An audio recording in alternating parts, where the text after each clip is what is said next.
Children are like little scientists, aren't they? Always poking, prodding, and questioning about everything they see, hear, and feel. But have you ever stopped to think about how these tiny humans go from helpless infants to verbal toddlers, to curious preschoolers, and eventually to those awkward yet insightful teenagers? Well, it turns out that there's a lot more to this process than meets the eye. And if we can unlock the secrets of how children develop, we can help them learn and grow in ways they never imagined possible. Join me on this enlightening journey as we explore Jean Piaget's theory of cognitive development and uncover the fascinating ways in which children construct their understanding of the world around them. You don't want to miss this. Piaget believed that children actively construct their own learning through their interactions with the world around them. They do this by first exploring their environment through sensory experiences and motor actions. As they repeat these actions and reflect on the outcomes, they begin to form mental models of the world, which Piaget called schemas. These schemas are basically frameworks for understanding how things work and how to interact with them. For example, if you give a child a toy that makes a funny noise when they press a button, they will likely explore the toy by pressing different buttons and making different sounds. Through this interaction, they will form a schema for how the toy works and how to make it work. This is a simple example, but it illustrates the basic idea behind Piaget's theory. Children learn by doing and reflecting on their experiences. One of the key aspects of Piaget's theory is the idea that children go through 4 distinct stages of cognitive development. Each stage represents a different way of understanding the world. The first stage is the sensory motor stage, which lasts from birth to about 2 years old. During this stage, children learn about the world through their senses and motor actions. They begin to understand that their actions can cause specific reactions and that different objects have different properties. For example, a child might learn that shaking a rattle makes a pleasant sound, or that pushing a light switch causes a light to turn on or off.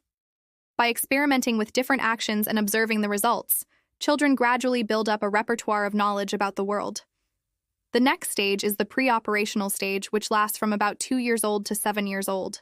Children in this stage are still very egocentric and struggle to see things from other people's perspectives. They also have difficulty with logical reasoning and often think in a very concrete way. However, they have developed the ability to use language and can now represent objects and ideas symbolically. For example, a child might use a banana as a phone or pretend that a broom is a horse. Children in this stage are also beginning to develop more complex thought processes and can perform mental operations such as reversing actions in their minds. The third stage is the concrete operational stage, which typically occurs between 7 years old and 11 years old. Children in this stage are now capable of logical thought, but they still tend to think in a very concrete way.